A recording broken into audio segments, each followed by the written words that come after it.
రాజులందును క్షేమముకు భద్రజైన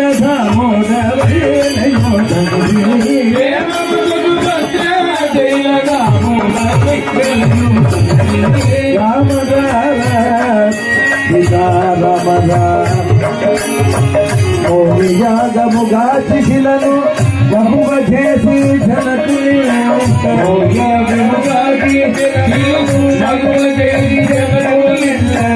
మౌని యాగముగాచి శిలను మగువ చేసి జనకు